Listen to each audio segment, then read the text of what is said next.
Welcome back to Home Sweet Home Cooking. I am your host, Rocky. And where am I at, Mom? In my kitchen. In my mother's kitchen. Say hi again, Mom. Hi again, Mom. So today we are going to do the part 3 of the #1 Southern Essentials videos series. And the #1 most, what Southerners say is the #1 food that you should learn how to cook. If you're a Southerner, you should know how to cook. And that's fried chicken. This is, I saved the best for last. This is the last video of the series. And it's also the last part 3 of the chicken series because this is how I make mine.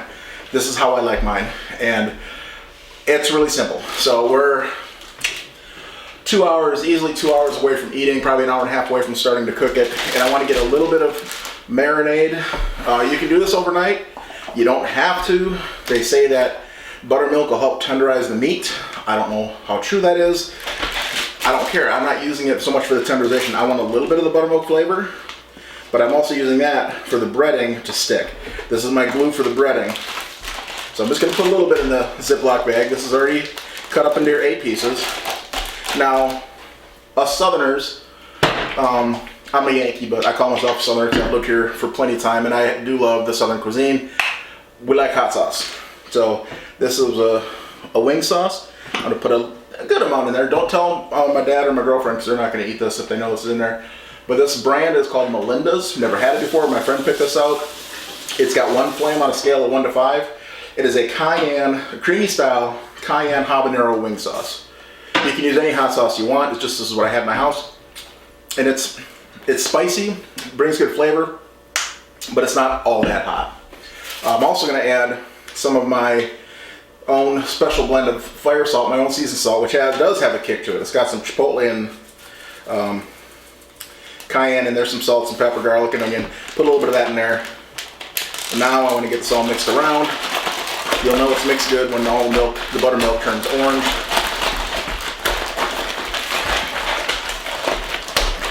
And I just want to make sure that all the pieces get a coating on it. I say this isn't marinating for anything except to make sure that it's wet later on and let it soak up a little bit of that flavor.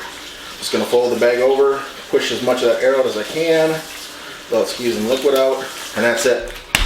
Time to marinate. I'm going to get the fryer set up here shortly. This is going to marinate for at least an hour, hour and a half. In my case, I would say 3 or 4 hours would be really good. We just ran out of time today. We had to make a trip to the ER for my dad. He had a little problem. He's fine. No, nothing to worry about. So I can't quite go to that 4-hour marinade that I want for the flavors to soak in as deeply as I'd like. But an hour and a half will still get some flavor in there. So marinate it and just go on about your day for a little while, and I'll be back when I get all set up and start to cook. So see you then. Alright, the chicken has marinated for about 2 hours. Got one feather I see sticking up there. And now it's time to drain it. Drain it over the sink into a colander. Time to get it. Oh, now would be a good time to go ahead and get your fryer started. Get the oil starting to come up. So, gonna shake off excess buttermilk. I've got a Ziploc bag with House Autry chicken fry. To that, I've added some of my special salt, my seasoned salt, and some white pepper and some black pepper. I didn't go any further than that this time. The other videos I added garlic pepper and some other stuff, but this time, because I seasoned the buttermilk with some hot sauce, that's going to add a little bit of flavor as well. So I don't feel the need to go above and beyond. Alright. And the other one I just put in a plate and flip it around to cover the seasoning. This one here is kind of like the old shake and bake, put it in a bag, shake it around. And you're supposed to keep your hands a little cleaner. Sometimes it does, sometimes it doesn't.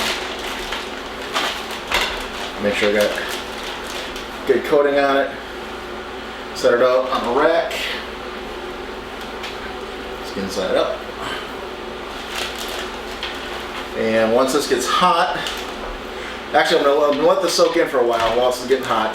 And probably drop it back in the bag again for a second batch when some of the wet spots poke through the breading. You'll see when I get there, and give them a second dip just to make sure there's a good, nice, thick coat on there. But we'll be back here shortly and get these started in the oil. The breading has about 10 minutes to set up. Actually a little bit longer than that. I let it where the wetness from the moisture from the buttermilk bled through the powder, the chicken fry, the breading, and then I dropped them back in the bag and recoated them. So there's the wet spots that came back again are already coated twice. I'm not too worried about that. So now it's time to get them in the pan. Oil is up to 350. I'm gonna start with the breast this time. Go skin side down, laying away so I don't get hot oil on me.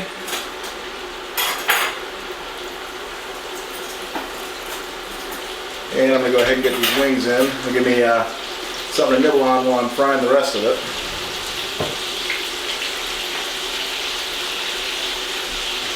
And just gonna let it go. Got the pan a little full of oil this time, but it'll be alright. Trust me. I'm almost a professional. Alright, you get these cooked through to 165 and get them out, get them back on the tray. In the oven is going to get preheated at 200 degrees, so there's a warm spot for them to go, so I can finish cooking off the second batch. Again, when you take a piece out, put a piece in, so the oil stays at the same temperature and doesn't go too high on you and burn what you just put in when you're trying to put the new chicken in. So we'll be back shortly when it's done, and I'll get a taste.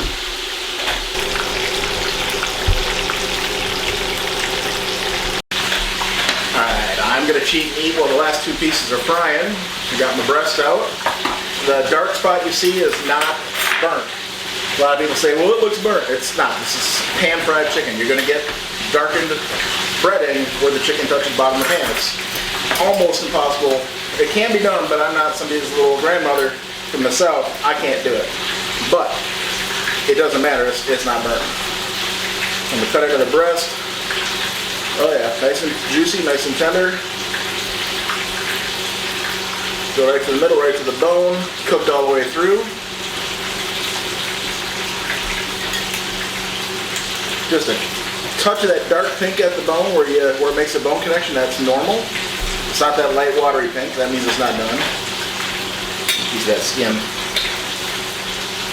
Mom and I already cheated. We each had a chicken wing already. So we've already had a bite. She wants a piece of my skin again. But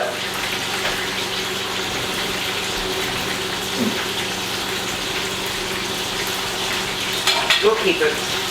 out of the three ways that I've done Southern fried chicken, the different three styles, this is by far my favorite. We're able to season the buttermilk marinade, give it that little extra touch of flavor that goes into the meat. It wasn't in there long enough to make it tender. I mean, it is tender, maybe it did. But it doesn't make it any more juicier. It's not a saltwater brine, it's not a brine, it's a marinade.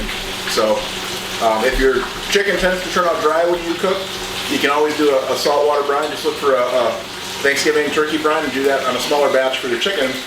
That'll add a little bit more juice to it. But folks, this is, I'm sorry I'm eating in front of you, but it's so good I won't stop.